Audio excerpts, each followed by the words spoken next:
Hello dear student, my name is Anil Mungre and today in this video I will teach you chapter 11 science of class 9 and the chapter name is work and energies, some numerical problems. Okay, तो मैंने page number 158 NCERT book का question number 2 लिया है. An object thrown at a certain angle to the ground. एक object को throw किया जाता है ग्राउंड से एक एंगल में, ठीक है. Moves in a curved path and falls back to the ground. और वो कर्व्ड पाथ में होके जाते हुए ग्राउंड में गिरता है. मैं आपको डायग्राम बना के यहां पर बताऊंगा. The initial and the final position और points of the path of the object lie on the same horizontal line. तो इनिशियल और फाइनल पोजीशन जो है वो ऑब्जेक्ट के पाथ का वो क्या है, सेम हॉरिजॉन्टल लाइन में है, ठीक है. सेम हॉरिजॉन्टल लाइन में है इनिशियल और फाइनल पोजीशन का path. What is the work done by the force of gravity on the object. तो ऑब्जेक्ट के ऊपर में फोर्स ऑफ ग्रेविटी के कारण में वर्क डन आपको बताना है कि क्या होगा. तो चलिए यहां पर जैसे सिनेरियो हमको दिया गया है, ऑब्जेक्ट मान लीजिए यहां पर एक ऑब्जेक्ट है, ठीक है, पोजीशन में है, इसको बोलेंगे हम initial position of the object, ठीक है. अब यहां से एक एंगल में, ये हॉरिजॉन्टल लाइन है ना, ये हॉरिजॉन्टल लाइन है. अब यहाँ से ऑब्जेक्ट को फेंका जाता है एक एंगल बनाते हुए. ऑब्जेक्ट गया गया गया, ये यहाँ पर गिर गया, ठीक है. ये हो गया इसका फाइनल पोजीशन, ठीक है. A is the initial position of the object, a equal to, and b is the final position of the object. ये कौन से पोजीशन में आया, बी इक्वल टू, ये दिख रहा है बी, है ना. अब ये क्या है, हॉरिजॉन्टल लाइन, हॉरिजॉन्टल सरफेस, या इसको बोल सकते हैं हम डिस्प्लेसमेंट. क्या हो गया ये, डिस्प्लेसमेंट, ठीक है. ऑब्जेक्ट को यहां से फेंका गया, थ्रो किया गया, एक सर्टेन एंगल बनाते हुए, यहां से एंगल बना रहे हॉरिजॉन्टल लाइन से, हॉरिजॉन्टल ग्राउंड से, और यहां पर ये ऑब्जेक्ट गया गया यहां पर आ गया फाइनल पोजीशन में. और यहां पर क्या दिए हैं, सेम में हमको बताया गया है कि ग्रेविटी, ठीक है, ग्रेविटेशनल फोर्स लग रहा है ऑब्जेक्ट के ऊपर में. तो ग्रेविटेशनल फोर्स का डायरेक्शन किधर होता है हमको पता है, नीचे की ओर होता है, ग्राउंड की ओर होता है, ठीक है. तो इसको लिख सकते हैं force of gravity, force of gravity, ठीक है. ये नीचे की ओर लग रहा है. यहां पर भी देखिए, यहां पर भी ऑब्जेक्ट के ऊपर में नीचे की ओर क्या लगेगा, force of gravity, force of gravity, ठीक है. अब यहां पर देखिए ये एंगल कितना बन रहा है, डायरेक्शन ऑफ फोर्स इधर है एंड डायरेक्शन ऑफ डिस्प्लेसमेंट इधर है. मतलब इन दोनों के बीच का जो एंगल होगा वो कितना होगा, 90 डिग्री, ठीक है.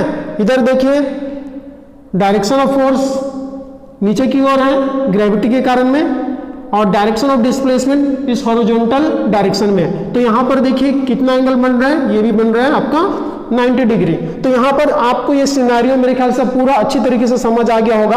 अब यहां पर हमको बताना है कि work done by the force of gravity क्या होगा. We know that by the formula of work done, W equal to F into d cos theta, ठीक है. Theta is the angle between the force and the displacement. So what is the angle between the force and the displacement here, the force of gravity and the displacement's angle is 90 degree. तो यहाँ पर theta क्या होगा, 90 degree put करेंगे. सो यहाँ पर देखिए W equal to क्या होगा, F इंटू डी कॉस 90. और मैंने आपको पिछले वीडियो में अगर आपने देखा है तो बताया है, आपको क्या बताया है, 90 डिग्री, कॉस 90 का वैल्यू क्या होता है, 0. तो यहाँ पर देखिए F into d into 0 equal to क्या हो जाएगा, 0. So work done will be 0.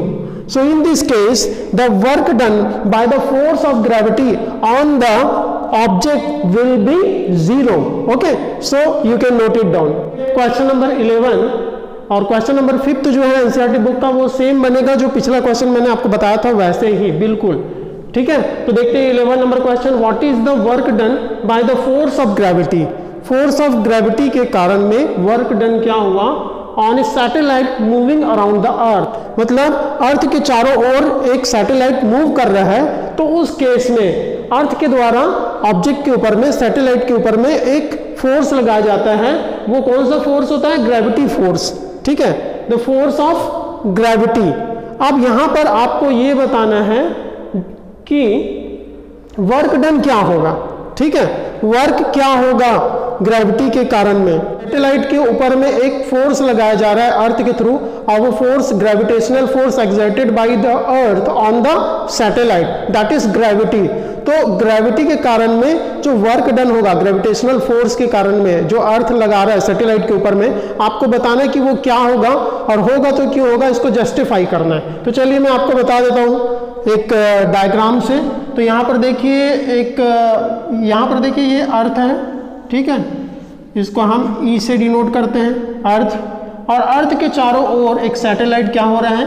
Move कर रहा है। ये सैटेलाइट बना देता हूं मैं, ठीक है, ये सैटेलाइट बन गया, ठीक है, ये सैटेलाइट मूव कर रहा है, और ये कहाँ मूव कर रहा है? सर्कुलर पाथ में, ठीक है, कौन से पाथ में मूव कर रहा है?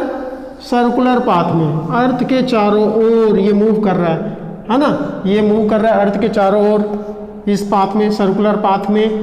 अब ये अर्थ जो है इस ऑब्जेक्ट के ऊपर में, ये सैटेलाइट है ना, सैटेलाइट, इस सैटेलाइट के ऊपर में एक फोर्स लगा रहा है, और वो फोर्स किस डायरेक्शन में होगा? सेंटर की ओर होगा, सेंटर सीकिंग फोर्स होगा। जैसे मैंने आपको बताया है पिछले चैप्टर में, ग्रेविटेशन चैप्टर में आपको बताया है कि वो सेंटर सीकिंग फोर्स होगा जो अर्थ एक्सर्ट करता है सैटेलाइट के ऊपर में, ठीक है, उसको बोला जाता है सेंट्रीपिटल फोर्स। जो ग्रेविटेशनल फोर्स होता है एक्चुअली अर्थ के थ्रू जो सैटेलाइट के ऊपर में और जो प्लैनेट्स के ऊपर में, वो कौन सा फोर्स होता है? वो सेंट्रीपिटल फोर्स होता है ना, जो इसके चारों ओर प्लैनेट अर्थ के चारों ओर राउंड करते हैं, जैसे मून भी हो गया, तो वो क्या हो गया? सेंट्रीपिटल फोर्स, या उसको बोला जाता है सेंटर सीकिंग फोर्स। तो ये कौन सा फोर्स है? यहां से हम लिख सकते हैं इसको ग्रेविटेशनल फोर्स। क्या?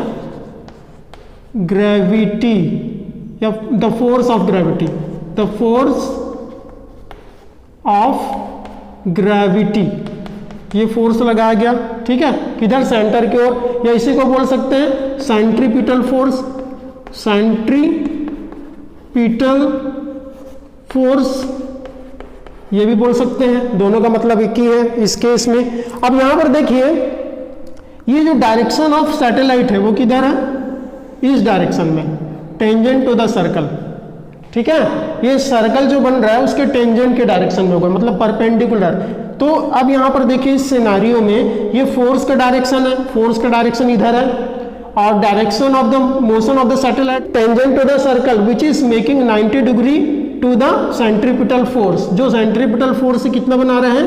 90 डिग्री बना रहे हैं कि नहीं? आप देखिए यहाँ पर फोर्स का, सेंट्रीपिटल फोर्स का डायरेक्शन इधर है, एंड सेंट्रीपिटल फोर्स मतलब द फोर्स ऑफ ग्रेविटी का डायरेक्शन इधर है, एंड जो direction of motion of satellite है, डिस्प्लेसमेंट का ये इधर है। एवरी पॉइंट में ना, हर एक पॉइंट में, चाहे तो आप इस पॉइंट में ले लेंगे, चाहे इस पॉइंट में ले लेंगे, हर एक पॉइंट में जो सेंट्रीपिटल फोर्स होगा ये क्या होगा? एक रेडियस की तरह, जो उसका परपेंडिकुलर डायरेक्शन होगा वो फोर्स।